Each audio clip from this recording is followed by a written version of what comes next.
The Cartographer of Hollow Creek, by Ruben. The town didn't appear on any map. That was the first thing Dillard noticed when he rode in.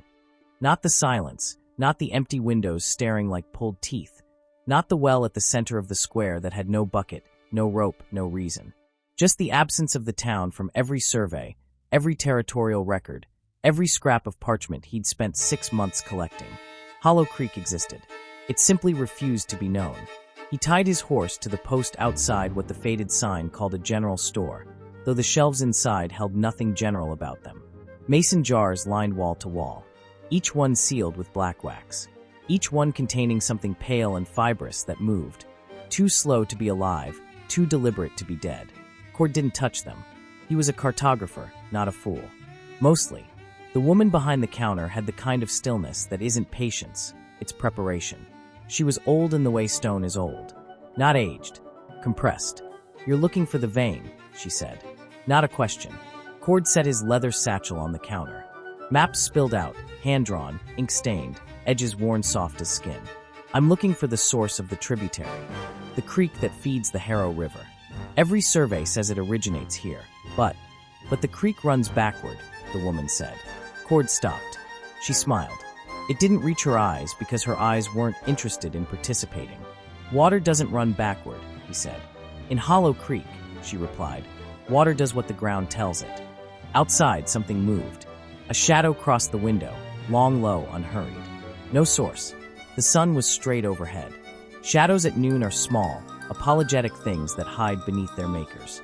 This one had no maker visible. Cord's hand went to the compass at his hip. It was a reflex, the way a drowning man reaches for anything solid. But when he looked at the needle, it wasn't pointing north. It wasn't pointing any direction he had a name for. It spun, slow and deliberate, like it was reading the room. "How long has this town been here?" Cord asked. "Longer than the question," the woman said. He turned back to his maps. Spread the largest across the counter, anchoring the corners with his palms. There, the creek. The blue vein threading through the territory.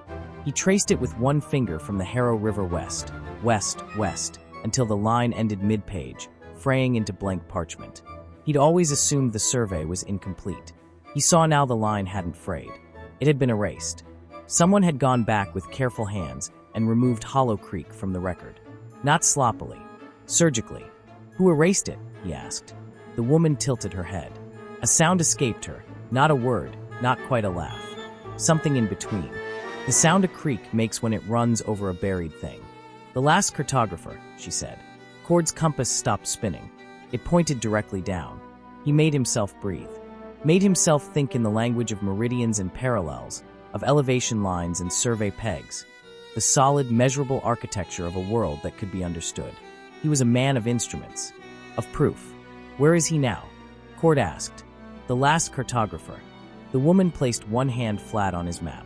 Where her palm pressed, the ink moved, shivered, and the line of the creek shifted, bent, drew itself slowly, like a creature adjusting its position, away from the Harrow River, away from any tributary he recognized. It drew itself into a circle, a perfect, closed circle. "Where all the others are," she said softly, "in the only place that can't be found." The mason jars rattled, every one of them. A sound like distant applause, like teeth, like a congregation. Cord looked at the pale, fibrous things moving behind the black-waxed glass. He understood then what they were. Not specimens. Maps. Skinned from the hands that drew them. Preserved in the jars of a town that had perfected the art of remaining undiscovered by consuming everyone who came to discover it. His compass needle pointed down. The door behind him sealed with the sound of black wax. And Cord Dillard, cartographer, collector, fool after all, picked up his pen. Because some men, when they meet the end of the map, don't run. They draw. The town of Hollow Creek still doesn't appear on any map. It never will.